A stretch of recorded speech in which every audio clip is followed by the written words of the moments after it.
Hello friends, welcome to selection classes में आपका बहुत बहुत स्वागत है।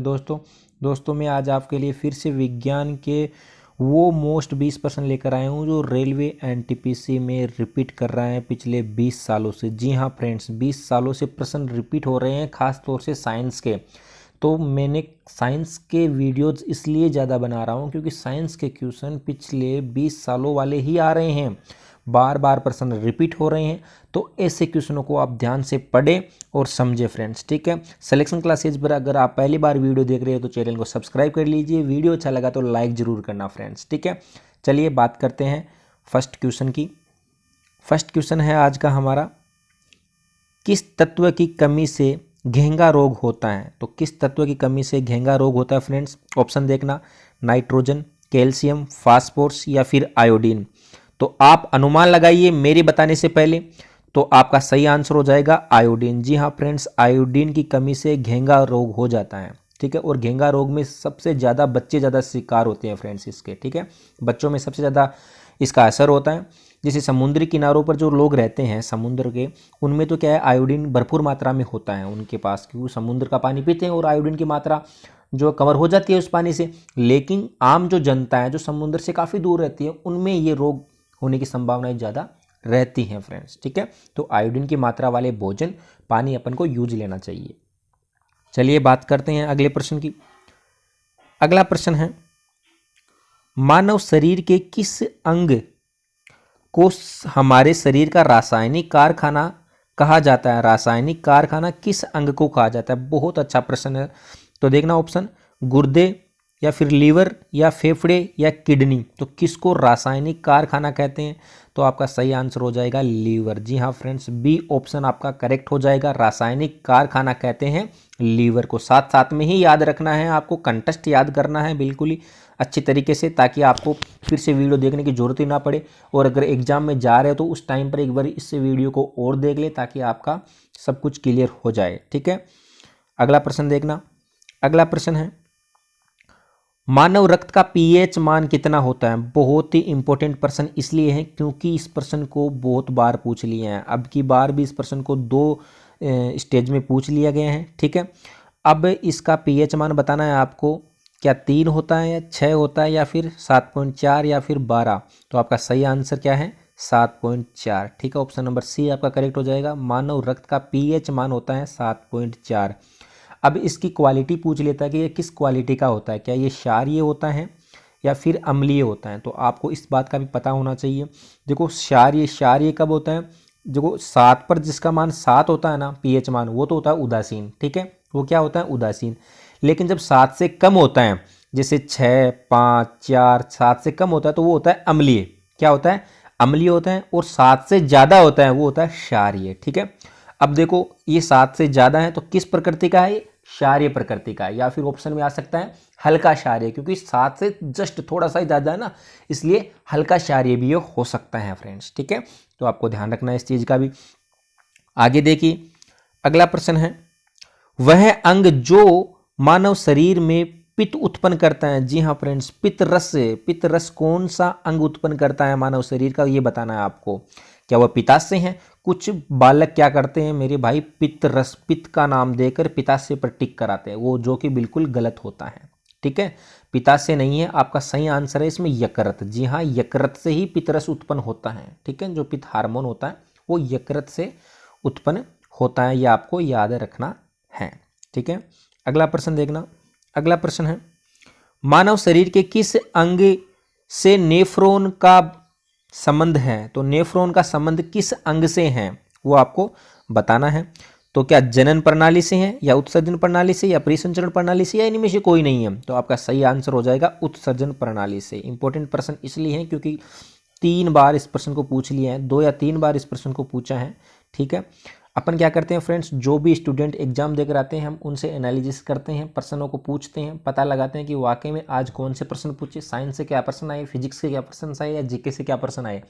तो उन्हीं प्रश्नों के आधार पर हमारी जो टीम है उस पूरा डिस्कशन करके पीडीएफ तैयार करती हैं और आप तक पहुंचाती है फ्रेंड्स। तो काफ़ी मेहनत लगती है अच्छी तरीके से। तो यार वीडियो को जरूर लाइक कर देना, ठीक है।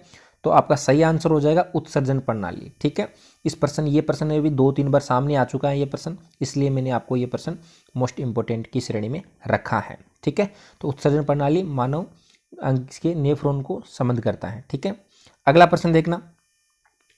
अगला प्रश्न है, निम्न में से कौन मानव त्वचा को रंग प्रदान करता है? जो मानव त्वचा का जो रंग है, स्किन का रंग है, काला गोरा, है ना, ये रंग किस हार्मोन की वजह से होता है? ठीक है, ये आपको बताना है। तो देखो, क्या मेलेनिन है, या हीमोग्लोबिन की, या केरोटीन, या फिर इनमें से कोई नहीं है? तो इन 3 में से आपको एक बताना है कि किसकी वजह से मानव शरीर का जो रंग है वो बनता है, आदमी काला गोरा होता है, किस रंग की वजह से होता है? तो सॉरी, किसी हार्मोन की वजह से होता है, तो वो हार्मोन है मेलेनिन। ठीक है, मेलेनिन हार्मोन है, ए ऑप्शन आपका करेक्ट हो जाएगा। इसकी वजह से ही मानव त्वचा का रंग डिसाइड होता है। ठीक है, अगला प्रश्न देखना। अगला प्रश्न है, हीमोग्लोबिन का मुख्य घटक है। तो हीमोग्लोबिन का मुख्य घटक क्या है? ठीक है, क्या हीमोग्लोबिन में सबसे ज़्यादा आरबीसी होती हैं, या डब्ल्यूबीसी होती हैं, या प्लेटलेट्स होती है, या फिर प्लाज्मा होती हैं? तो आपका सही आंसर हो जाएगा आरबीसी। ठीक है, हीमोग्लोबिन में सबसे ज़्यादा क्या होती हैं? आरबीसी होती है। ठीक है, क्लियर है? आरबीसी जिसे क्या बोलते हैं, इसका आरबीसी का पूरा नाम क्या होता है? रेड ब्लड कणिकाएं होता है। ठीक है, रेड ब्लड कणिकाएं इसका आंसर होता है, सॉरी वो फुल फॉर्म होती है। ठीक है, इसका जीवन काल कितना होता है? 120 दिन का इसका जीवन काल होता है। ठीक है, हीमोग्लोबिन की बात हो रही तो हीमोग्लोबिन में सबसे ज़्यादा आयरन की मात्रा होती है। जी हाँ, लोहा इसमें सबसे ज़्यादा होता है, लोहा धातु होती है इसके अंदर। ठीक है, क्लियर है? अगला प्रश्न देखना। अगला प्रश्न है, टीबिया नामक हड्डी पाई जाती है। टीबिया नामक हड्डी कहाँ पाई जाती है? ये वेरी मोस्ट प्रश्न है, इसलिए है क्योंकि इस प्रश्न को भी 2 से 3 बार पूछ लिए हैं फ्रेंड्स। इसी हड्डी के बारे में पूछ रहा है, अब रेलवे क्यों पूछ रहा है मुझे पता नहीं, लेकिन टीबिया हड्डी के बारे में 2 से 3 बार पूछ लिया है। ठीक है, तो ये हड्डी क्या खोपड़ी में होती है, या फिर टांग में होती है, या भुजा में होती है, या मुंह में होती है? तो ये होती है आपके टांग के अंदर। ठीक है, कहाँ होती है? पैर में होती है ये हड्डी, टीबिया नामक हड्डी होती है। ठीक है, क्लियर है? अगला प्रश्न देखना। अगला प्रश्न है, हम एक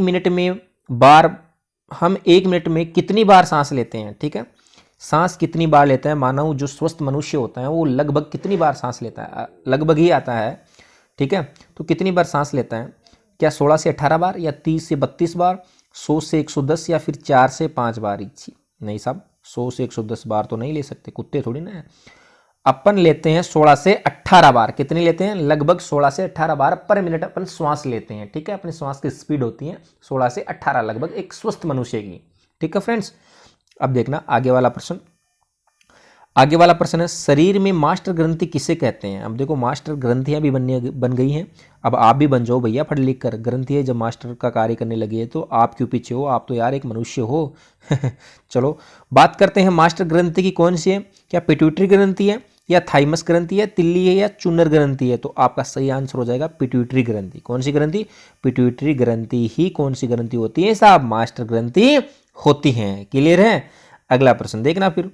अगला प्रश्न है, मनुष्य के सबसे छोटी ग्रंथि है। तो मनुष्य के अंदर सबसे छोटी ग्रंथि कौन सी है? स्मॉल ग्रंथि। क्या वह लीवर है, या फिर थायरॉइड है, या पिट्यूटरी है, या फिर लार ग्रंथि है? तो आपकी है पिट्यूटरी ग्रंथि, सबसे स्मॉल, सबसे छोटी ग्रंथि है। इसकी आकृति होती है लगभग एक मटर के दाने के समान इसकी आकृति होती है। ठीक है, क्लियर है? ठीक है, और ये होती कहाँ है पिट्यूटरी ग्रंथि? ये मस्तिष्क में होती है। कहाँ होती है? मस्तिष्क में ये होती है। ठीक है, और एक मटर के दाने के समान होती है। इसका वजन होता है, वो होता है लगभग 0.6 ग्राम के लगभग इसका वजन होता है। Clear friends? चलो देखना अगला वाला प्रश्न। अगला वाला प्रश्न है, मानव शरीर की कौन सी कोशिकाएं प्राय मानव शरीर के सैनिक कहलाते हैं? जी हाँ, मानव शरीर में भी सैनिक होते हैं रक्षा करने के लिए। क्या वह आरबीसी होती हैं, या डब्ल्यूबीसी होती है, या प्लेटलेट्स होती है, या फिर प्लाज्मा होती हैं? तो भाई साहब, मानव शरीर के जो सैनिक होते हैं वो डब्ल्यूबीसी होती है। क्या होती है? डब्ल्यूबीसी होती है, जिसकी फुल फॉर्म होती है व्हाइट ब्लड कणिकाएं। क्या होती हैं? व्हाइट ब्लड कणिकाएं। ठीक है, ये उसकी फुल फॉर्म होती है। और ये सैनिक होते हैं, ये जो हमारे शरीर के अंदर रोग उत्पन्न होते हैं ना, रोग उत्पन्न होते हैं, कीटाणु आ जाते हैं, उनसे अपनी रक्षा करते हैं, उनसे लड़ने का काम कौन करते हैं? डब्ल्यूबीसी करती हैं। इसलिए इसको क्या कहते हैं? सैनिक कहते हैं हमारे बॉडी के। क्लियर है? चलो अगला प्रश्न देखना। अगला प्रश्न है, मादा पुष्प के किस भाग में निषेचन होता है, ठीक है। तो मादा पुष्प होता है। देखो पुष्प के अंदर भी मादा और नर दोनों कैटेगरी होती है, आपने पढ़ा होगा, ठीक है। एक तो होती है मादा और एक होता है नर, ठीक है, दो कैटेगरी होती है। अब इनके अंदर जो निषेचन की क्रिया होती है वो कैसे होती है साहब? ये तो दोनों अलग अलग होते हैं, इनमें भी क्या निषेचन होता है? जी हाँ बिल्कुल होता है, लेकिन होता कैसे है, किसके द्वारा होता है? तो ऑप्शन आपके पास में है, क्या स्टिग्मा या फिर अंडाशय या फिर रेशा होता है या फिर इनमें से कोई नहीं। तो तीन ऑप्शन दिए हैं मैंने आपको, अब तीनों में से आपको बताना है। जी हाँ, इनमें भी क्या होता है? अंडाशय होता है। मादा के अंदर भी वैसे तो अंडाशय होता ही है, लेकिन पुष्प मादा के अंदर भी क्या होता है? अंडाशय होता है, जिसे अंड कोशिकाएं होती हैं, उसी के हिसाब से ये भी अंडाशय होता है और वहाँ पर क्या होता है? मादा का निषेचन होता है। क्लियर है? अगला प्रश्न देखना। अगला प्रश्न है, डीएनए का मुख्य रूप से कोशिका में खालिस्तान में संग्रहित होता है। तो डीएनए का किस कोशिका के किस भाग में संग्रहित होता है? वो कहाँ इकट्ठा होता है डीएनए, ठीक है। तो क्या नाभिक में होता है या गोल्गी बॉडी में होता है या फिर प्लाज्मा झिल्ली में होता है या फिर कोशिका द्रव्य के अंदर डीएनए होता है? तो आपका डीएनए होता है वो नाभिक के अंदर होता है। कोशिका के अंदर कहाँ होता है? नाभिक के अंदर डीएनए उपस्थित होता है। क्लियर है? अगला प्रश्न देखना। अगला प्रश्न है, शरीर में सबसे बड़ी कोशिका है, सबसे बड़ी कोशिका कौन सी है? बहुत ही इंपॉर्टेंट है, मानव शरीर की बात हो रही है। तो मानव शरीर के अंदर सबसे बड़ी कोशिका तंत्रिका तंत्र है या फिर यकृत है या फिर गुर्दा है या फिर हृदय है? तो सही आंसर क्या हो जाएगा? तंत्रिका तंत्र, जिसकी आकृति कैसे होती है भाई? हमने बनाया होगा स्कूली लाइफ के अंदर, ऐसे इस तरीके की कुछ इसकी आकृति होती है, ठीक है, और एक दूसरे से जुड़ी हुई होती है, बहुत सारी तंत्रिकाएं होती हैं। ये जो सूचना पहुंचाने का काम करती है, क्या कार्य करती है? कार्य क्या करती है? सूचना पहुंचाने का कार्य करती है। जैसे हमारे पैर के अंदर कोई भी कांटा चुभ जाता है, ठीक है, क्या चुभ जाता है? कांटा चुभता है, तो अपन को पता कैसे लगता है साहब कि हमारे अंदर कांटा चुभ गया? तो वो काम कौन करती है? तंत्रिका करती है। तंत्रिका जैसे ही पैर में कांटा चुभता है, तंत्रिका को पता लगता है, तंत्रिका इस तंत्रिका को, फिर ये तंत्रिका इस तंत्रिका को, ये तंत्रिका इस तंत्रिका को, ऐसे आगे से आगे बहुत सारी तंत्रिका जुड़कर मस्तिष्क तक पहुंचती है। कहाँ तक पहुंचती है? मस्तिष्क तक पहुंचती हैं। फिर ये तंत्रिका मस्तिष्क को मैसेज करते हैं कि साहब जी क्या कर रहे हो, कांटा चुभ गया पैर में। फिर मस्तिष्क रिएक्ट करता है, दर्द होता है फिर मस्तिष्क को, अरे बाप रे कांटा चुभ गया, ये हो गया वो हो गया। फिर वो काम कौन करता है? मस्तिष्क का करता है। लेकिन मस्तिष्क को भी सूचना पहुंचाने के लिए तंत्रिका काम करती हैं, इसीलिए तंत्रिका मानव शरीर की सबसे बड़ी कोशिका भी होती हैं। ये आपको याद रखना है। क्लियर है? चलिए नेक्स्ट प्रश्न की बात करते हैं। अगला प्रश्न है, मनुष्य के मस्तिष्क का सबसे बड़ा भाग है। अब भैया मनुष्य की जो खोपड़ी है, मस्तिष्क है, उसमें तो कई भाग होते हैं, ठीक है। अब उसका सबसे बड़ा वाला भाग कौन सा होता है? क्या मस्तिष्कांत या अनुमस्तिष्क या प्रमस्तिष्क या फिर मध्य मस्तिष्क? तीन भाग होते हैं ना मस्तिष्क के। अब कौन सा भाग सबसे बड़ा होता है ये पूछा है, तो सबसे बड़ा भाग होता है वो होता है प्रमस्तिष्क का। कौन सा होता है? प्रमस्तिष्क, जो कि सबसे बड़ा भाग होता है, जो कि खोपड़ी के निचले हिस्से में पाया जाता है, ठीक है। चलिए बात करते हैं अगले प्रश्न की। अगला प्रश्न है, मानव मस्तिष्क कितने ग्राम का होता है? वाह क्या प्रश्न है, मानव मस्तिष्क कितने ग्राम का होता है? ये वाह इसलिए बोला है क्योंकि ये प्रश्न भी आमतौर पर आसान तो दिख रहा है अपन को, क्योंकि जो पढ़ा है उनके लिए तो आसान है, जिसने नहीं पढ़ा उनके लिए थोड़ा मुश्किल है। लेकिन ये प्रश्न इंपॉर्टेंट इसलिए है क्योंकि इस प्रश्न को रेलवे ने काफ़ी बार पूछा है, ठीक है। जैसे ही हम स्टूडेंट का इंटरव्यू लेने जाते हैं तो ये प्रश्न कई बार स्टूडेंटों ने कहा है, इसलिए मैं लगभग पीडीएफ में इस प्रश्न को दे ही देता हूँ, ठीक है, क्योंकि ये प्रश्न इंपॉर्टेंट इसलिए है, बार बार रिपीट हो रहा है, ठीक है। तो आपको ध्यान देना है। अब क्या कौन सा ऑप्शन सही है, कितने ग्राम का होता है, ठीक है, क्या 1350 ग्राम का होता है या फिर 1230, 1100 या 1500, ठीक है। तो इसमें तो फिर भी ऑप्शन थोड़ा कन्फ्यूजन करने वाले नहीं है। पिछली जो एग्जाम थी उसमें काफ़ी कन्फ्यूजन करने वाले ऑप्शन आए थे, जैसे आया था 1300, ठीक है, एक आ गया था 1325, एक आ गया था 1350, 1375, इस तरीके के ऑप्शन आ गए थे उसके अंदर। तो आपका सही आंसर है वो क्या है? 1350। तो इस चीज़ को आपको क्लियर करना है, ठीक है। और लगभग जहां आ जाए, लगभग आ जाए, एग्जैक्टली 1350 भी नहीं होता है, जहां अगर लगभग आ जाए, ठीक है, लगभग में आपको 1350 जहां बीच में आए, जैसे मान लीजिए 1300 से लेकर के 1400 दे दे या फिर 1300 से लेकर 1350 दे दे, तो लगभग जहां आ जाए वहां पर 1350 अगर उसमें सम्मिलित है वो आपको ऑप्शन सही करना है, ठीक है। चलो चलते हैं अगले प्रश्न की ओर। अगला प्रश्न है, कौन सा उत्तक भोजन को एक पौधे के विभिन्न अंग तक पहुंचाता है। ठीक है, कौन सा ऊतक भोजन को, अच्छा भोजन की बात हो रही है और किस ऊतक के बारे में पूछ रहा है कि कौन सा ऊतक पौधे के विभिन्न अंग होते हैं, जैसे टहनियाँ होती है, फूल पत्तियाँ होती है, उन तक भोजन कौन सा ऊतक पहुंचाता है? क्या फ्लोएम है या जाइलम है या फिर नाभिक है? ठीक है, तो आपका सही आंसर हो जाएगा भोजन का तो देखो काम करता है फ्लोएम। ठीक है, कौन सा ऊतक काम करता है? फ्लोएम।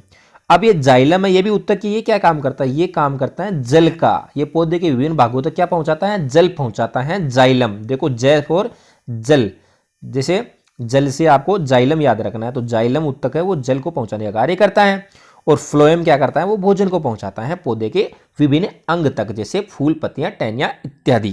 क्लियर है? चलो अगले प्रश्न की बात करते हैं। अगला प्रश्न है, जन्म के बाद मानव के किस ऊतक में कोई कोशिका का विभाजन नहीं होता है? जन्म के बाद मानव के किस ऊतक में कोई भी कोशिका का विभाजन नहीं होता, तो ऐसी कौन सी कोशिका है जिसका जन्म के बाद में विभाजन नहीं होता है? क्या कंकाल है या फिर तंत्रिका है या फिर सुयोजी है? इनमें से कोई नहीं है, तो आपका सही आंसर हो जाएगा तंत्रिका। ठीक है, तंत्रिका का कोई विभाजन नहीं होता जन्म के बाद में, तो करेक्ट आंसर हो जाएगा तंत्रिका। चलिए बात करते हैं अगले प्रश्न की। अगला प्रश्न है, न्यूक्लियस के बाद डीएनए कहाँ पाया जाता है? ठीक है, देखो न्यूक्लियस, डीएनए कहाँ पाया जाता है? जनरली न्यूक्लियस में पाया जाता है। ठीक है, क्लियर है? अब ये पूछ रहा है कि साहब न्यूक्लियस के बाद डीएनए कहाँ पाया जाता है? तो एक जगह और है जहाँ डीएनए पाया जाता है, वो कौन सी जगह है?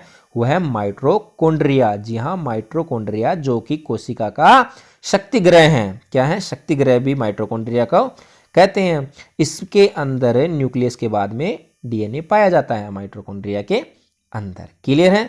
तो ठीक है फ्रेंड्स, वीडियो देखने के लिए आपका बहुत बहुत थैंक यू, धन्यवाद। ठीक है, थैंक्स फॉर वाचिंग, बहुत बहुत धन्यवाद। अगर चैनल पर नए हो तो चैनल को प्लीज़ सब्सक्राइब करना। वीडियो अच्छा लगा, आपको पसंद आया तो ज़रूर लाइक करना और शेयर करना तो भूलना ही मत, और बेल आइकन को भी क्लिक कर लेना मेरे भाई, ताकि मेरे हर वीडियो की नोटिफिकेशन आपके पास में सबसे पहले पहुंच जाए। ठीक है फ्रेंड्स, आज के लिए बस इतना ही। बहुत बहुत धन्यवाद। जय हिंद, जय भारत।